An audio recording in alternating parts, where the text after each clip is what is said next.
কেমন ছিল, এই সকল কিছুর আপডেট জানতে হলে অবশ্যই তোমাদেরকে এই পুরো ভিডিওতে চোখ রাখতে হবে। টুর্নামেন্টের শুরুতে কিন্তু আমরা এইরকম একটা ম্যানেজমেন্ট সিস্টেম দেখতে পাই। নকআউট স্টেজ ডি1-এ অংশগ্রহণ করা 12টা টিমকেই কিন্তু খুব ভালোভাবে ম্যানেজমেন্ট করে সাজানো হয়েছে। তো এখানে ফার্স্ট ম্যাচের শুরুতে কিন্তু আমরা কোলেক্টরের মতো খুব ভালো একটা ল্যান্ডিং দেখতে পাই। এখানে বেসিক্যালি দুইটা স্কোয়াড ল্যান্ডিং করে, একটা হলো কোর মেমোরি আর একটা হলো ভিশন সিস্টেম। কোর মেমোরির প্লেয়ার্সরা কিন্তু ভিশন সিস্টেমের একটা প্লেয়ারকেও কোনোভাবে ছাড় দিতেছিল না। দেখতে দেখতে মাত্র কয়েক সেকেন্ডের মধ্যেই ভিশন সিস্টেমের 3টা প্লেয়ার কোর মেমোরির প্লেয়ারদের কাছে কিন্তু ইলিমিনেট হয়ে যায়। এন্ড এরপর টিমের লাস্ট প্লেয়ারকেও তারা ইলিমিনেট করে পুরো টিমকে ওয়াইপ আউট করে টিম কোর মেমোরি কিন্তু #12 নাম্বার টিমকে পুরোপুরি ওয়াইপ আউট করে ম্যাচের শুরুতে 4টা কিল করে তাদের কিলের খাতা খুলে ফেলে। এন্ড এরপর আমরা ফুল ম্যাপের মধ্যে কিন্তু আমাদের টিম আরএইচকে কে দেখতে পাই। তারা কিন্তু মোস্ট অফ দা টাইম মিলের দিকে ল্যান্ডিং করলেও এইবার কিন্তু তারা তাদের ল্যান্ডিং এর জায়গা পরিবর্তন করে ফেলেছে।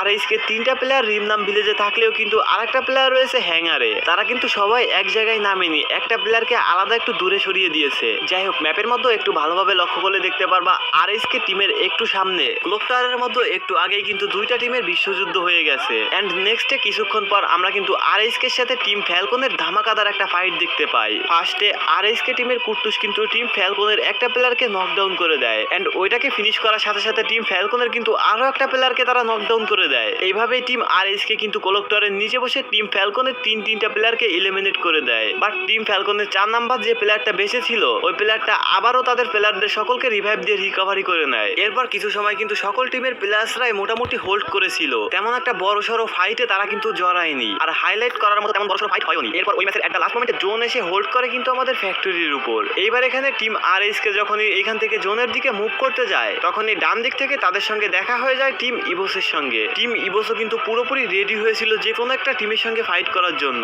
এন্ড ওইখানে টিম আরএইচকে এন্ড টিম ইভোস কিন্তু পুরোপুরি ফাইটে জড়িয়ে যায়। ইভোসের প্লেয়ারদের দিকে লক্ষ্য করে দেখতে পারবা তারা কিন্তু কোনোভাবেই ড্যামেজ খাইতেছিল না, কিন্তু আরএইচকে প্রতিটা প্লেয়ারকে একের পর এক নকডাউন করতেছিল। এন্ড এরপর শেষে দেখা যায় আরএইচকে শুধুমাত্র ফিলকার একা বেঁচে আছে। ফিলকার পিছের দিকে এসে একটু কাভার নেওয়ার পর আলফার একটা প্লেয়ার তাকে দেখে ফেলে এন্ড এলিমিনেট করে দেয়, পুরো আরএইচকে টিমকে ওয়াইপ আউট করে দেয়। আরএইচকে এইখানে কিছুই করার ছিল না, তাদেরকে সামনে থেকে রাশ দিতেছিল টিম ইভোস এন্ড পিছন থেকে টিম ফ্যালকনের প্লেয়ার্সরাও তাদের মোটামুটি ভালো একটাই ড্যামেজ দিতেছিল। আরএইচকে এইখানে কিছুই করার ছিল না, জাস্ট চাপে পড়ে আর চাপ নিতে পারেনি। এরপর আমরা ফ্যাক্টরির মধ্যে দেখতে পাই team Evos, Core Memory, Falcon, Pain Gaming, Alpha and Hotshot, এই 6টা টিম কিন্তু বেঁচে রয়েছে এন্ড তারা জোনের দিকে মুভ করতেছে। টিম কোর মেমোরি কিন্তু ফার্স্টের দিকে ওই যে ভিশন সিস্টেমকে মেরে দেওয়ার পর তারা ফ্যাক্টরিতে এসেই বসেছিল, তাদের আর অন্য কোথাও যাওয়ার প্রয়োজন পড়েনি। এবার আমরা বেশ কিছুক্ষণ পর দেখতে পাই ফ্যাক্টরির মধ্যে মাত্র 4টা টিম বেঁচে আছে, আর এই 4টা টিমের কিন্তু 4টা প্লেয়ার করেই অ্যালাইভ রয়েছে।